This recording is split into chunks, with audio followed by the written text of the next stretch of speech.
Hello, welcome to Telling My Mission Story. We're happy you're able to be with us. Right now we have 10 people signing up, registering as we're moving here. We'll begin in just a minute. We are recording this and we're going to shift into sharing the screen so that you can see the PowerPoint. I'm Don McCrabb, Executive Director of the United States Catholic Mission Association, and I'm also the technical support for today. Kelly, introduce yourself. Sure. My name is Kelli Nelson, and I am the Executive Director of From Mission to Mission, a small organization that exists to help missionaries and volunteers prepare for their time in service and then also process and integrate their experience into life back in the States. Excellent, Kelly. Thank you very much. Okay, so moving through here, we certainly wanted just to take a moment to gather together in prayer. So I'd like to just invite all of us to take a deep breath.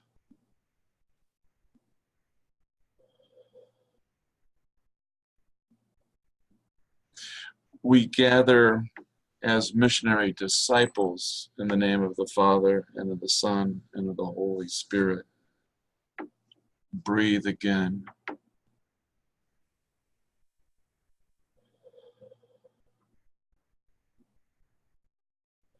Come, Holy Spirit, like the breath that fills our lungs, fill our hearts, and kindle in us the fire of your love. Breathe.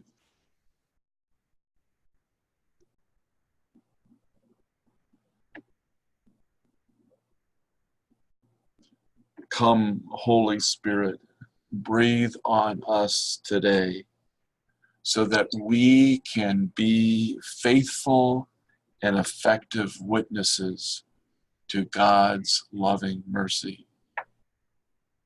Amen.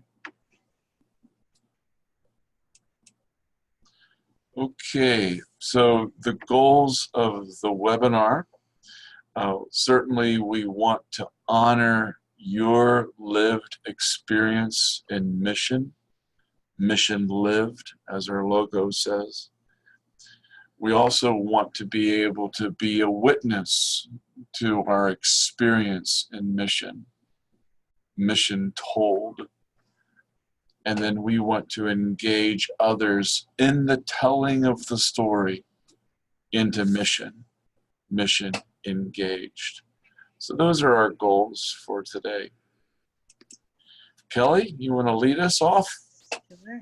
So good afternoon again, and thank you for joining us. Before we dive in, what I want to do is I want us to all take a few moments to bring our experiences in mission and service to the forefront of our minds and into this space this afternoon.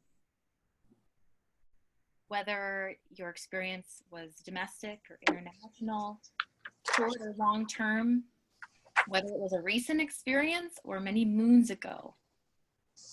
And if you don't have a mission or service experience to recall, I just ask that you consider a life experience that was transformative for you. Take a moment to remember. Bring it to the surface, to the now. Remember the people. Who stands out to you? Who is with you when you recall your experience? Can you remember your surroundings? What sights, what scents, what sounds come to mind? Are there any feelings that surface for you? Do you remember what you did where you served? What it was like to be there? perhaps who you were at that time.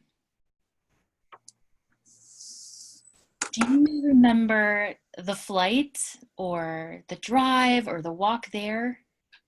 And similarly, do you remember the flight or the drive or the walk home?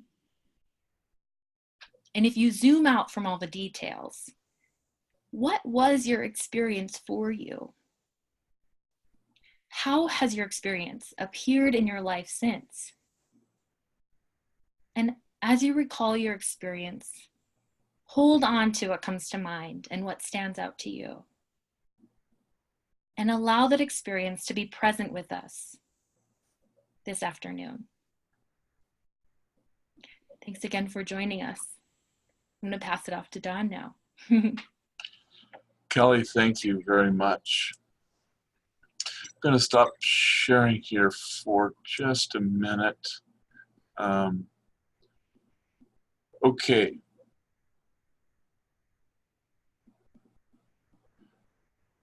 I wanted to, I'm just reclaiming the host role for just a minute here as I go through some foundational pieces for our webinar. One, we have to remember what we mean when we use the word mission. And the definition that Roger provides in his book, What is the Mission of the Church, a Guide for Catholics, is really very helpful. Mission is proclaiming, serving, and witnessing to God's reign of love, salvation, and justice. Proclaiming, serving, and witnessing to God's reign of love, salvation, and justice. The second thing that I think it's really important for us to remember is our initial awakening to mission. That's that deep sense within ourselves where we move beyond ourselves. We're just naturally called to go beyond ourselves. We do that in friendship. We do that when we fall in love. We do that with God. We do that in mission. We go beyond ourselves. We do more than just that. This is not watching a unique or different kind of movie on television at night. It's also stepping outside of our comfort zone.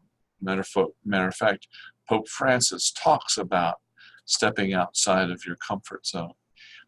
And we cross some type of border.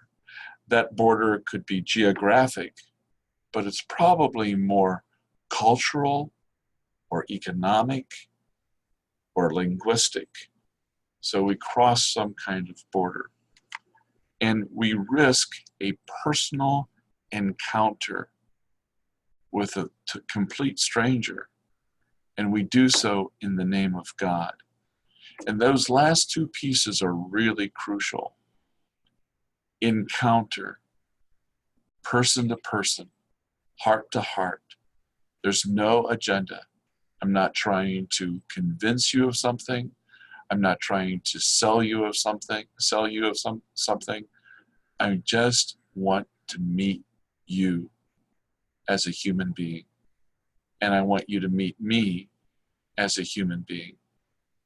And the only thing that governs that is that we are both brothers and sisters of one God, one Father.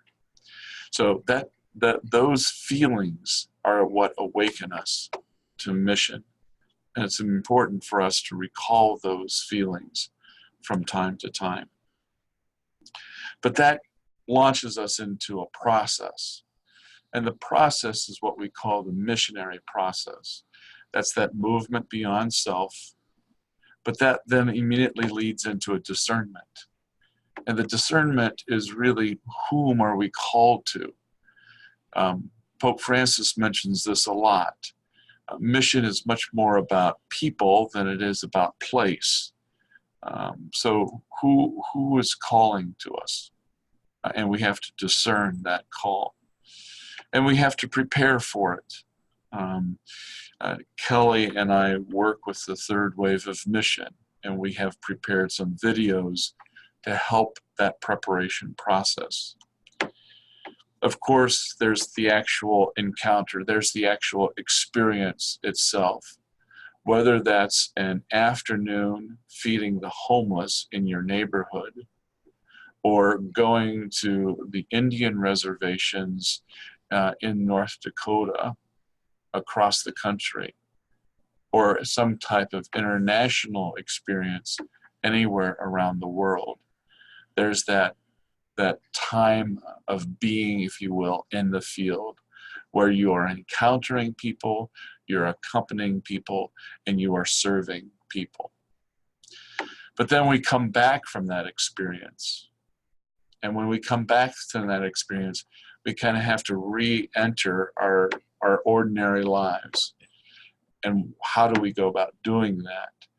And there's kind of a two-step process. One is kind of the re-entry. It's kind of the coming back and feeling like, okay, I'm back and I now know how to navigate things around. But now I have to begin to reintegrate the experience because I've been changed. And that takes time and reflection and some work. And then as we reintegrate that, we have to make some discernment again. And that is, how are we going to continue in mission? So those are the essentials. I'm going to give the host back to Kelly, if I do this correctly. And I'm going to stop sharing for just a minute. I'm giving the host role back to Kelly. Kelly, just so you know, we have 33 participants with us right now. That's wonderful. And Kelly, you are now host. Okay. Okay, very good. It's all yours, Kelly. Oh, sure. Do you Yep, back to the sharing the screen. Awesome. All right, well, welcome again to those of you who are just joining us. In just a little bit, I'm going to be leading us through some exercises to get us thinking about our experiences in mission.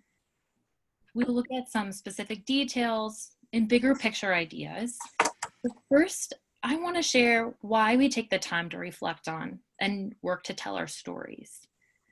From mission to mission, integrate storytelling into each of our workshops for those returning from mission, because we believe that storytelling is one way of honoring our mission experience, what we've witnessed, how we've changed because of it, and how it's compelled us to live differently.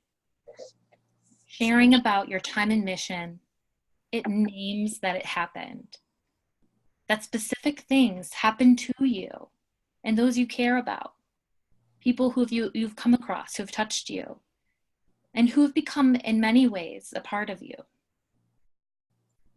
Because home sometimes seems so different when we return from mission, our time in mission can feel otherworldly, and that's why it takes time to reintegrate.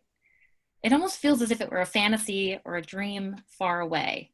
At least that's what I felt for some time before I came to one of our workshops, actually, and worked with a mentor to delve deeper, to sift through it. So we work to weave it in and honor the real that it was and that it is in our lives. Some we find prefer to keep it far away because it's easier. But if you really sit down and dig deeper, there are so many gifts to be uncovered from your experience. There are, in the joys and in the challenges, gifts that we can uncover. So telling your story, it honors your unique lived experience, as well as the people and the other stories you encountered in the process. It needs to be named and unpacked in order to be intentionally integrated into who you are today and whatever you're going to do next. Many of those who come to us, we use this example all of the time, but they describe their experience as one that's kept closed up nicely in a box on the top shelf of their closet, tucked way in the back. It's there with all of the pictures, the journal entries, maybe even gifts, but they don't touch it or feel the need to revisit it. What we try to do with our exercises, reflection and ritual, which we'll get to in just a bit, is open that box up and start exploring the experience more. What it was, what it meant to us, and for us. We first work to help resurface some of the memories, and from there we work on crafting our stories.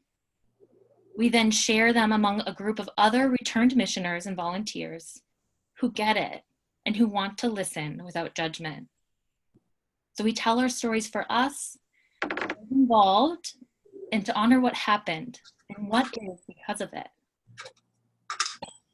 We also tell our stories because we are very aware of the incredible power of storytelling. Since the beginning of time, stories have been used to move and to heal and inspire change.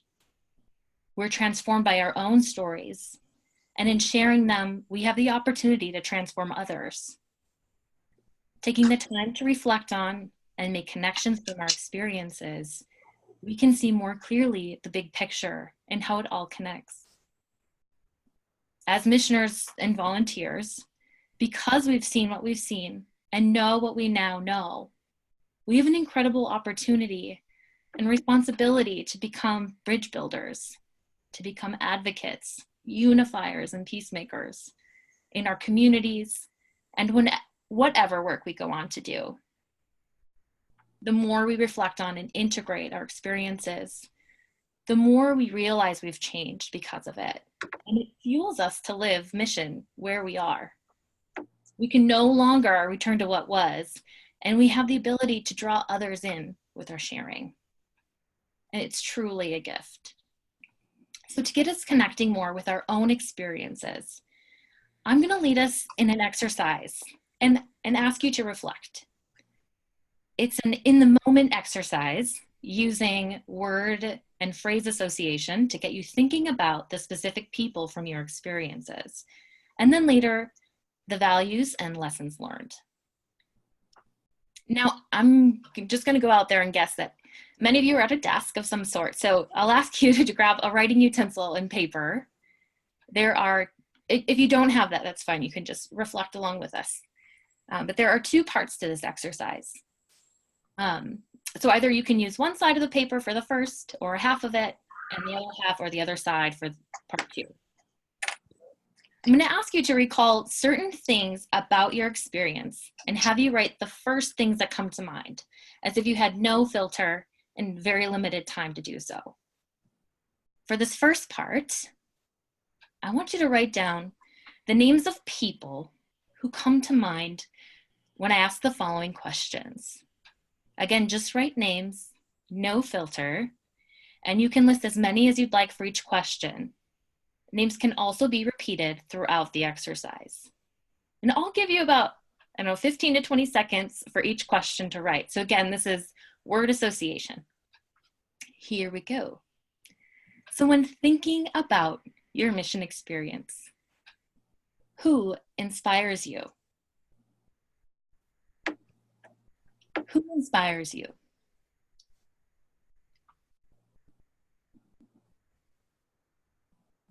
I'm going to time it here so I can keep us on track.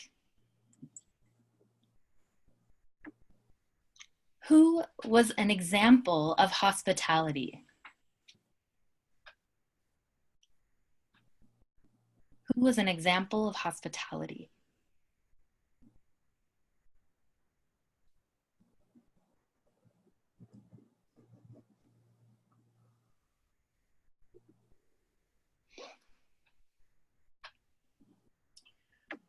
Who were your cultural guides? Who were your cultural guides?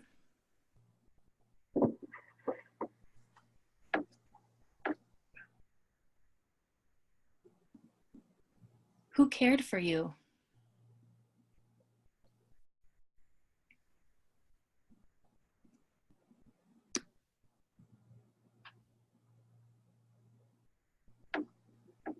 Who touched your heart?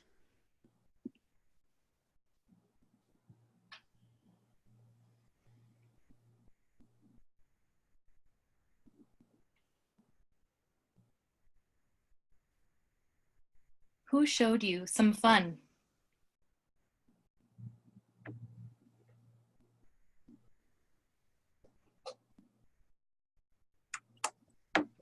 Who became your friend?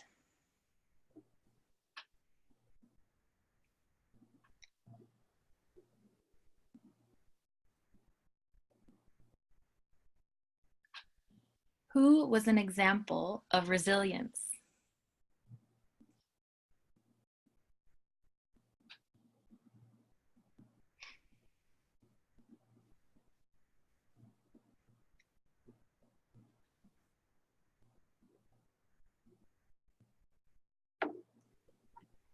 Who impacted your faith?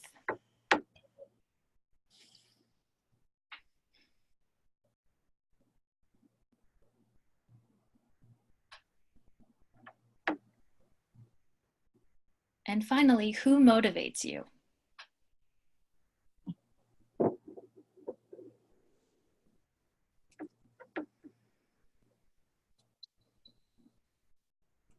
And this could go on, so I encourage you in your own time to do so. But for this next part, I'm going to have you consider all of the names you listed in part 1. As you respond to these next questions, think of those people. Again, no filter. Try to write the first things that come to mind, and you can revisit and further develop your thoughts later on. This is just to get us started.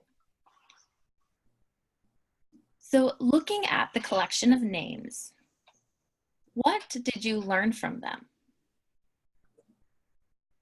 What did you learn from the names you listed?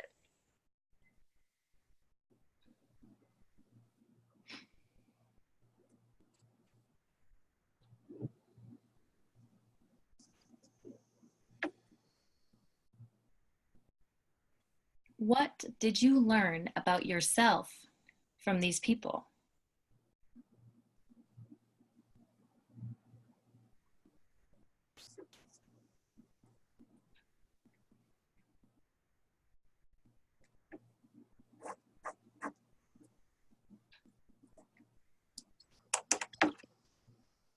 What did they teach you about life?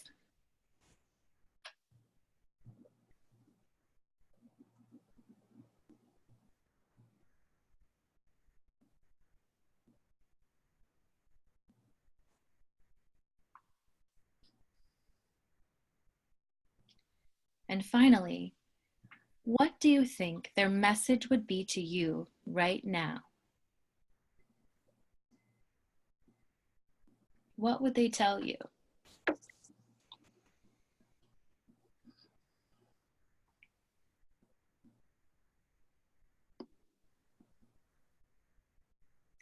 Thank you for participating in this reflection.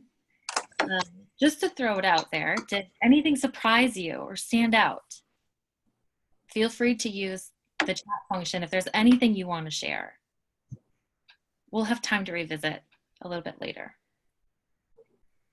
I find that when I ask people to think about the first thing that comes to mind, they surprise themselves and come up with things they hadn't considered in the past.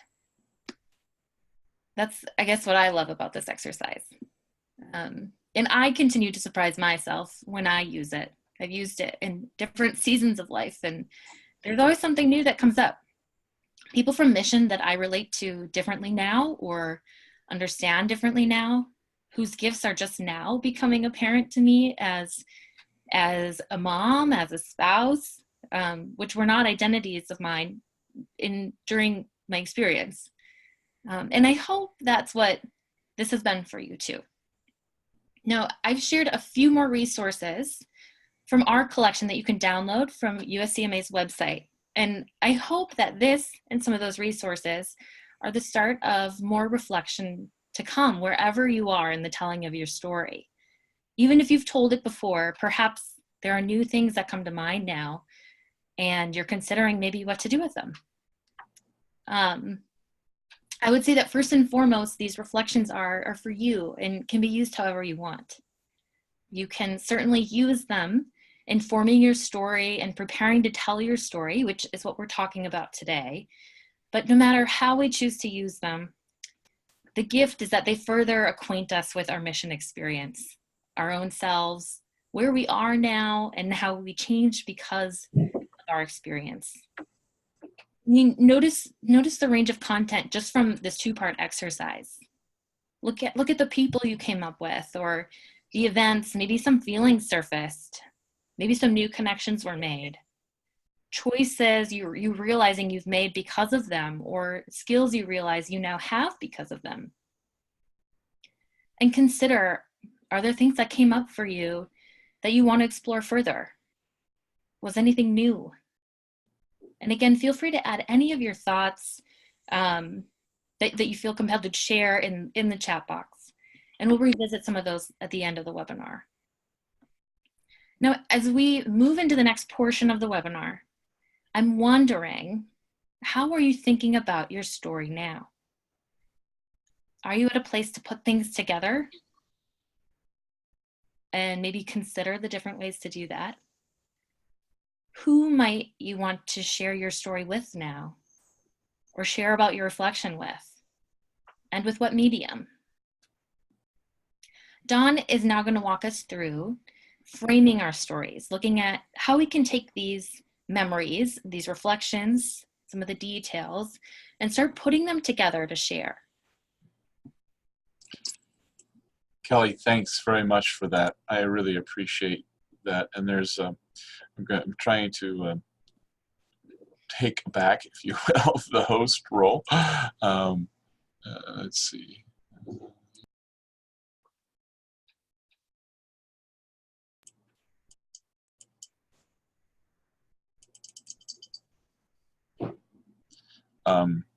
So I'm going to go share the, back to sharing the slides here. And I hope everybody can hear me. Okay. Yeah, that was a very powerful process that you led us through, Kelly, so I really appreciate that very much. And I was kind of surprised at what it brought up.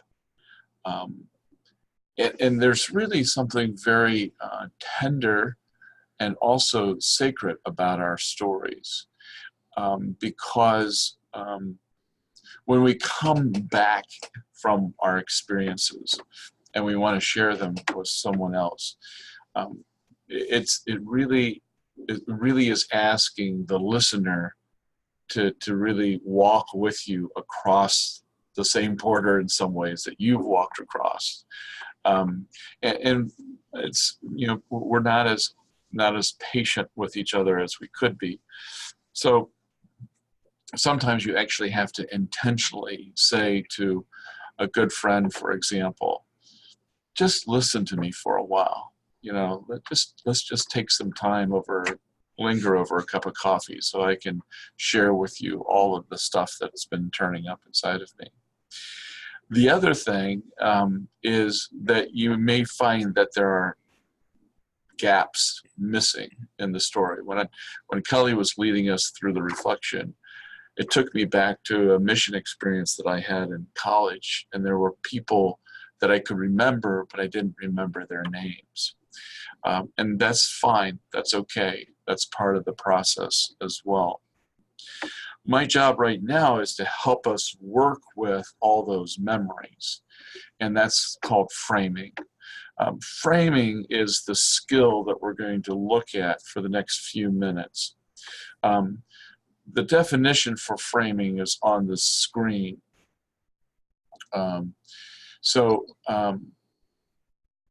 Framing is a skill. You define and express an experience so that you can create shared meaning and provide a basis for organized action. And framing is very simple. It's how you focus the story. framing. There are 4 elements to framing. And the first one is we need to remember that when we are telling our story, we're really dealing with 2 subjects, not just one. In other words, first subject is my audience, is the people that's listening to me. Is this a valuable friend that I'm telling this story to? Or is it a group of people? Maybe it's parishioners that helped support our mission trip, or faculty members that were involved in organizing it and want to hear our experiences. Knowing who our audience is really important. And part of knowing our audience is knowing what they think is the good. This is where we get into the realm of values. A value is simply a belief in what is good. Is it good to meet new people? Is it good to share life with others? Is it good simply to enjoy the simple pleasures of life? And how do we go about doing that? Those are basic values. And most of us agree on the fundamental values of what is the good. What we disagree is on how to get to them. So in knowing your own audience, you have to have a sense of what they value, what's important to them. And then you need to know the context that they're coming out of. Obviously, you would tell your story to adults in a different way than you would tell your story to 7th graders, for example. So the first thing is simply knowing the subjects. The second is knowing what I want to do. What do I want to accomplish in the telling of the story? What do I want my audience to think, believe, feel, and do? Those are foundational questions. You can ask yourself whenever you're doing a presentation, what it is that I want them to think, feel, believe, and do. Kelly and I want you to walk away believing that it's worth your time and energy to craft your mission story. We want you to understand some of the ways of going about doing that, and we want you to feel the enthusiasm of really telling your story to others. And of course, we want you to go and do it. So what do you want your audience to think, feel, and do? The second step of framing is really creating empathy, meaning, purpose. And you do that by making sure that you're telling the story authentically. You're not enlarging it, if you will. You're not overstating it. You don't go down. You don't say, we went on this mission trip and we saved these people. That would be an overstatement.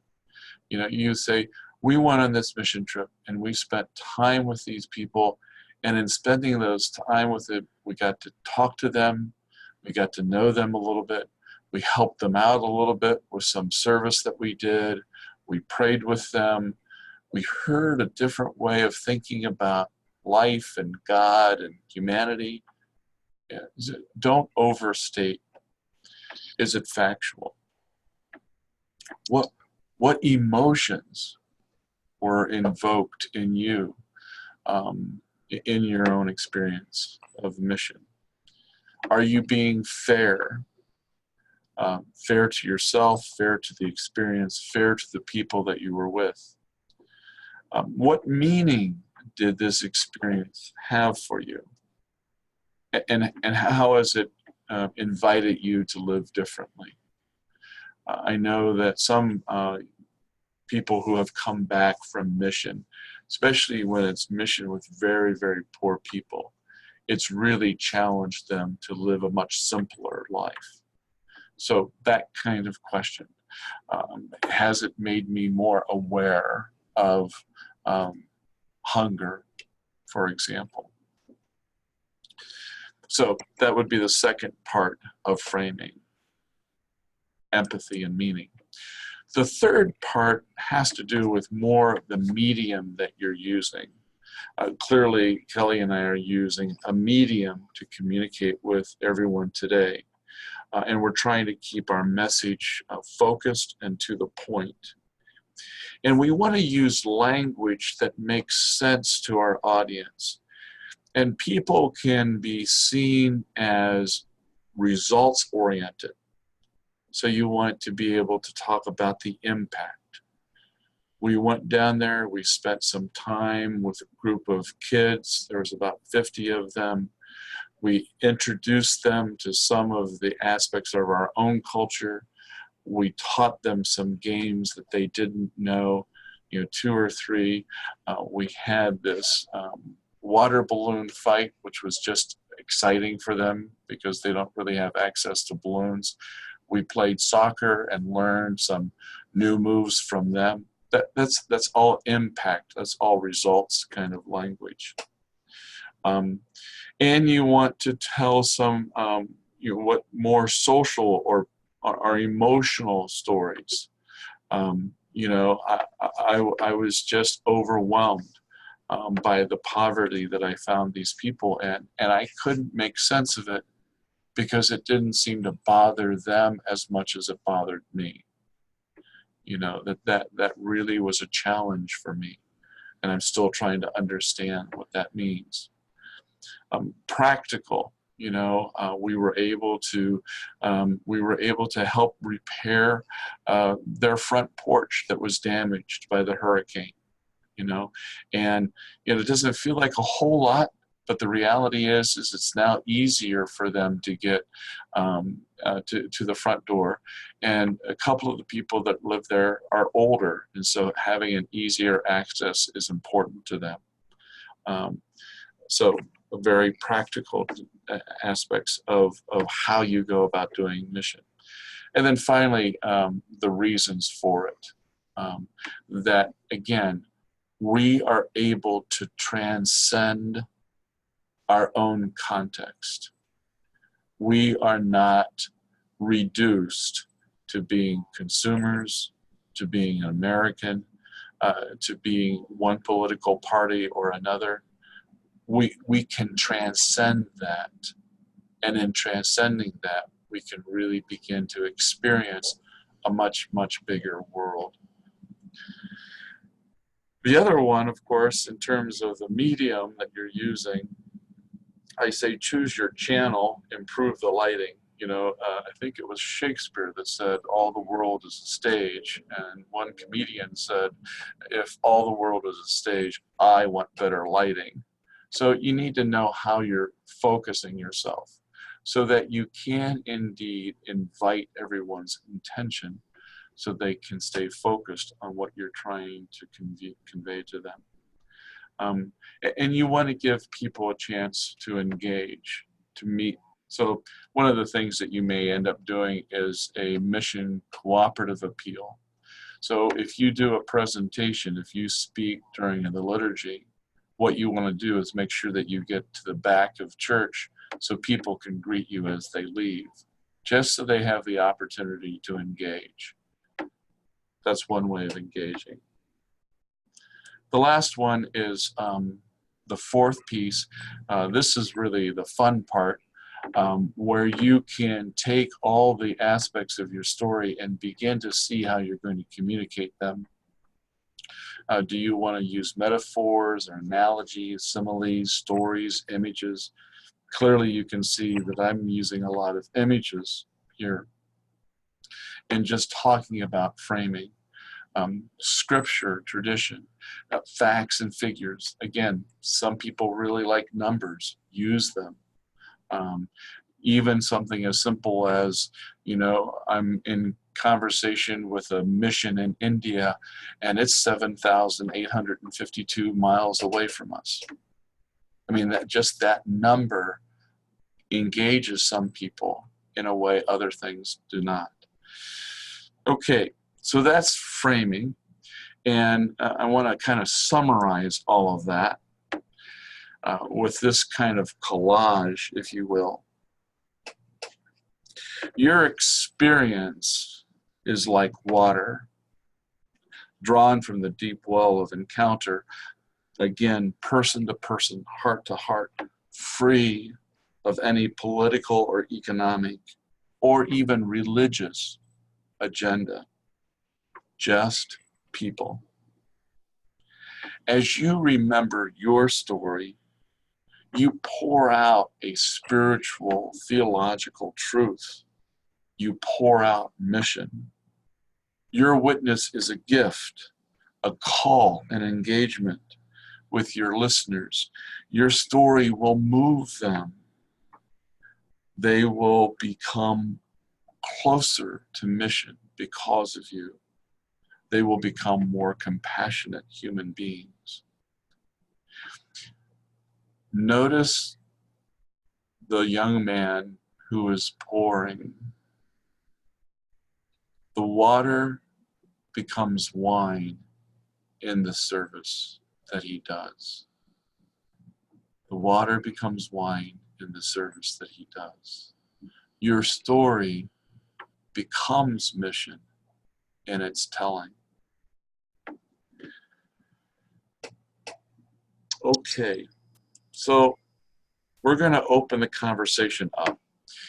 And I think, Kelli, you're still the host here, and I'm having problems seeing that. Can you see at the bottom of your screen the chat? I'm going to stop sharing for a minute. Maybe I can help. Yeah, I have the chat here. You have the chat? Okay. So if anybody would like to share anything or ask any questions, the Q&A is at the bottom of your screen, and you can ask Q&A, or you can share some of your experiences. So feel free to jump in. Kelli, while people are kind of getting their own thoughts together, yeah, sure. How did that whole thing about framing, how did that feel to you? Yeah, I think what's helpful in thinking about framing is that, we come from our experiences, and like what we do with our exercise, there's so many things we want to share with people. It's impossible. It feels impossible to put it all packaged nicely into one story. And so I think something that's refreshing, at least that's been helpful for me, is knowing that I can frame my story in several different ways and choose which frame I'm using with different people I encounter. It reminds me of our former director, Julie Lupien. She's a wonderful friend and mentor of mine. She always used, she called having multiple stories, she called this the elephant story, like to remind you of, let's say you come back and you're talking to a friend who doesn't necessarily understand this whole idea of mission and service that you've decided to dedicate a significant portion of your life to.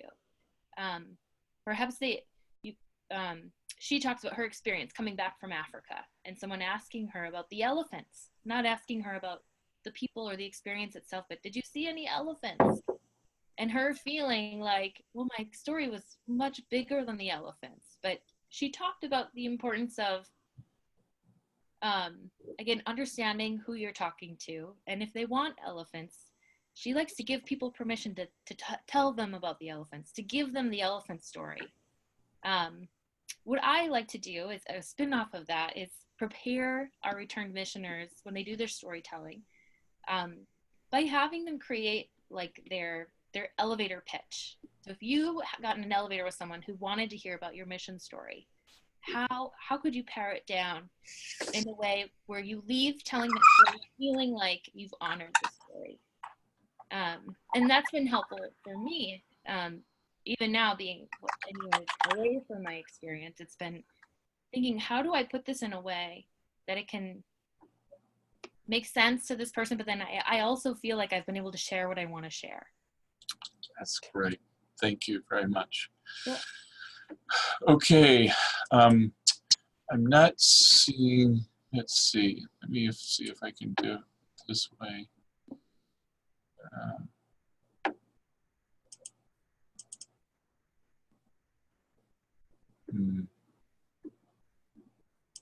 Okay. I've reclaimed the host. Sorry there, Kelly. I do that for a reason. People are still with us. Thank you very much. There's 30 folks with us. Would like to do a quick poll. So if you would just take a minute and respond to this. There's just 2 questions here. We're going to give this about 10, 20 seconds here. If you could respond, what's your vocation in the church? Again, are you a religious sister or nun, a lay, single woman? What's your vocation within the church? And then the second question would be, what's your ministry in the church? How do you serve in mission? And just choose which one is most relevant to you. We've been 37 seconds here. 5 people have responded. 9 people have responded. We're going to find out who's here. Kelli, we're going to let that go on for a few more seconds here.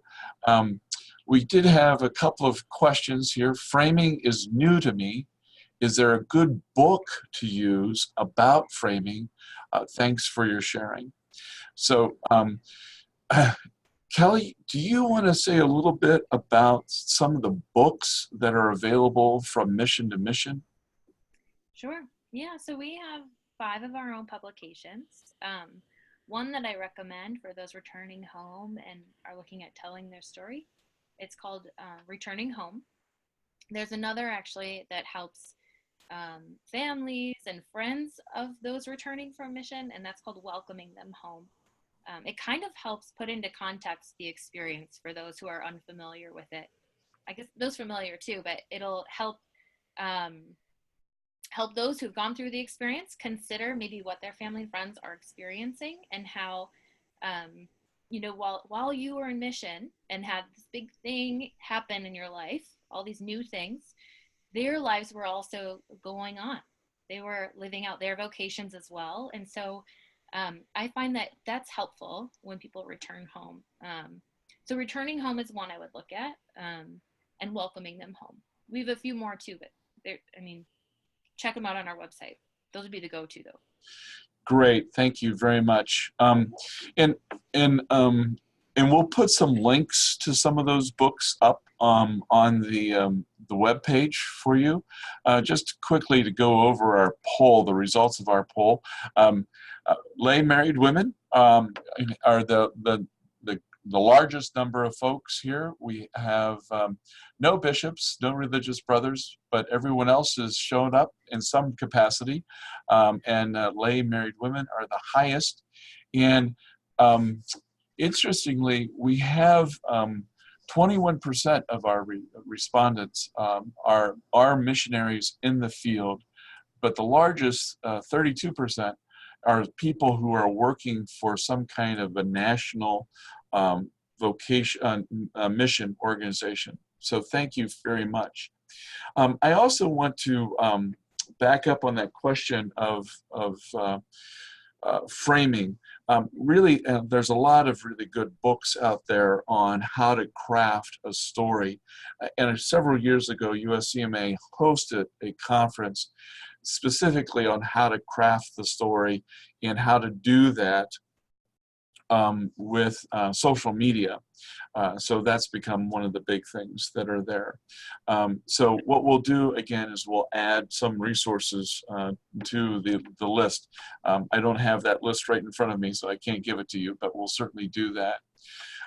One of our panelists said, one of our guests said, I think there is power in helping people understand the humanity of the people one has encountered. I believe it helps build relatability to circumstances. Kelly, any comment about that?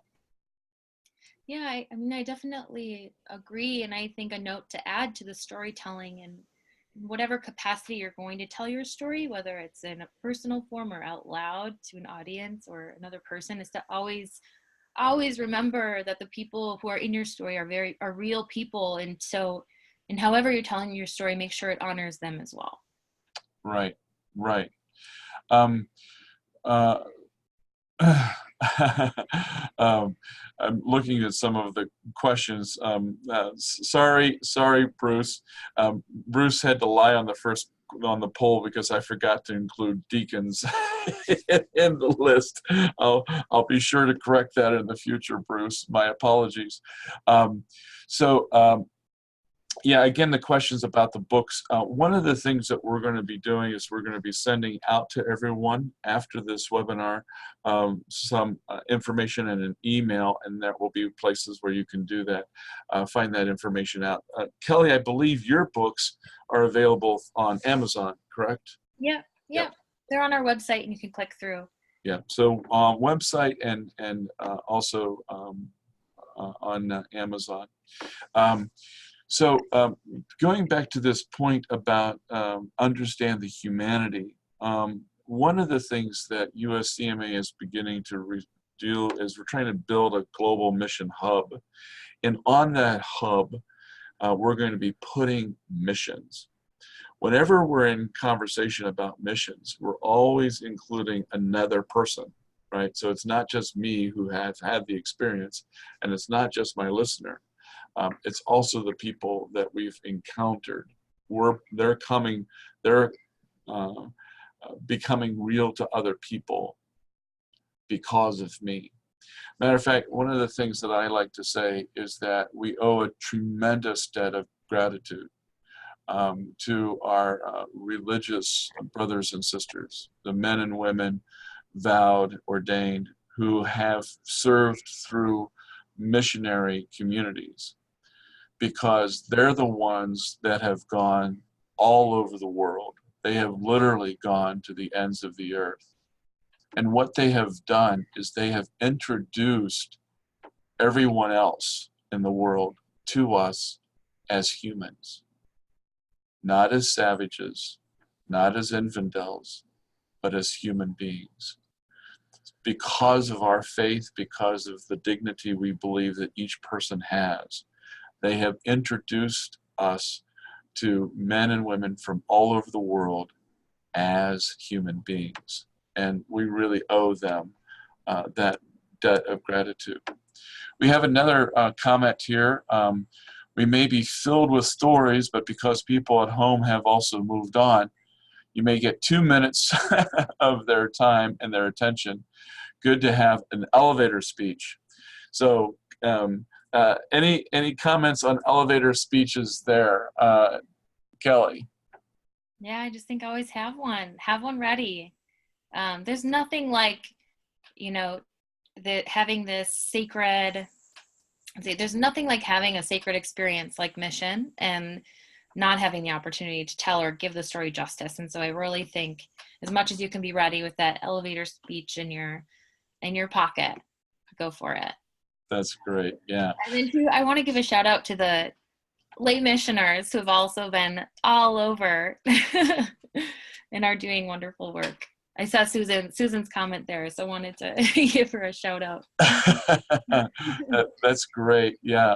Don't forget the Catholic lay missionaries too.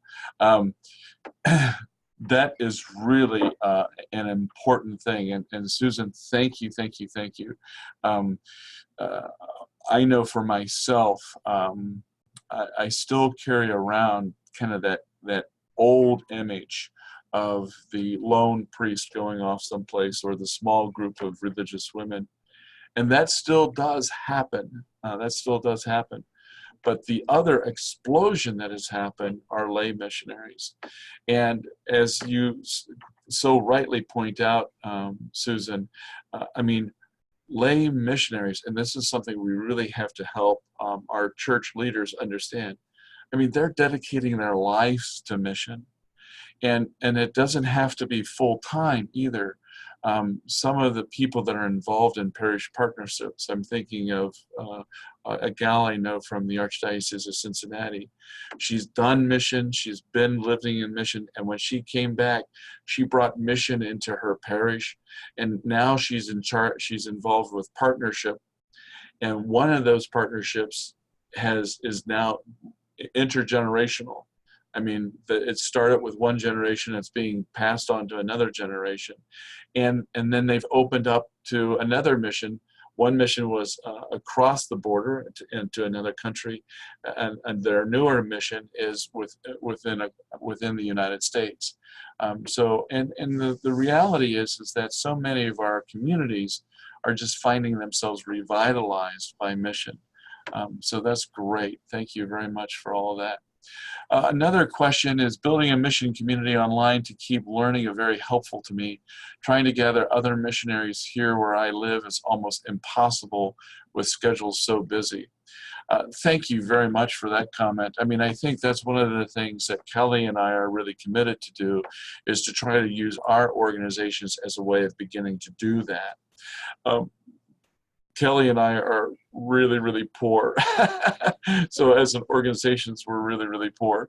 But we can, we're only a phone call or an email away, and we can begin to connect people.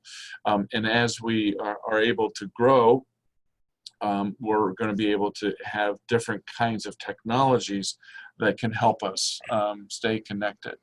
Kelli, you want to comment about that? Yeah, well, I mean, I'm just thinking, something I've been, an idea I've been mulling around with is that it'd be really neat to have host regular mission storytelling sessions online in a space like this. And so, I don't know, Patricia, if you're interested, maybe we can connect and plan something like make that mission community online for people. I would be willing to help with that. So, yeah. Great. Thanks very much, Patricia, right there with us. So super. Okay, so I'm going to go back to sharing the screen. Just a few closing slides. Again, want to emphasize that we're certainly going to be reaching out to everybody. Kelli, you want to speak to this slide just a little bit more about mission to mission? Sure. Yeah, just want to reiterate, we're a resource for missioners and volunteers and program leaders, anyone who cares for missioners and volunteers. We have publications available. We host workshops throughout the year. We host our own workshops that you can register for and come to, and we also consult with groups and put on particular workshops for different groups. I also provide one-on-one support. You can always email or call me, and I'm happy to talk about anything related to what you're doing. Our website's on the bottom of the slide, and the email address, info@missiontomission.org. Great, Kelli. Thank you very much. And again, the same true for us, United States Catholic Mission Association. Again, we're trying to form new generations of missionaries. And I say new generations. And what I mean by that is, it's not just the young adults. Obviously, we want to engage young adults in missionary experiences, volunteer experiences, but we also want to engage ordinary adults and older adults and the elderly. Everyone, every believer has a role that they can play in mission. So that's something we want to do. So we're trying to form new generations. We do that through webinars and conferences and meetings, the third wave of mission. A lot of information is on our website. And then we also do resources. We have a newsletter encounter, and we're trying to build that global mission hub. When Kelli and I decided to do this, we wanted to know if we should charge anything for a webinar, and we've decided not to. Rather, we're appealing to your generosity. We're asking you to invest in forming new missionaries.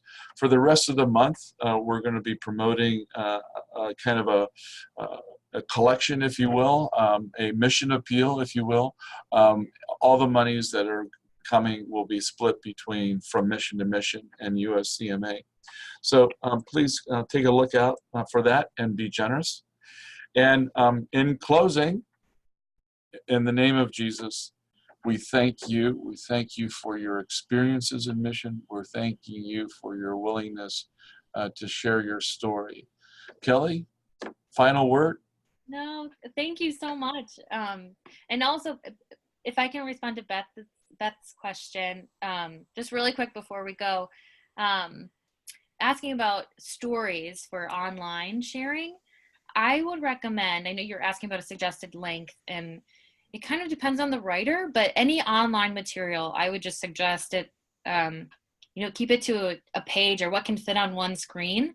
Most people don't scroll too much. Maybe 2 pages max, but use pictures and highlight quotes. That usually helps engage as you go down. So that's a great suggestion. So once again, thank you. And Kelli and I are always available to you. You've got our emails, and have a great day. God bless. Peace to you.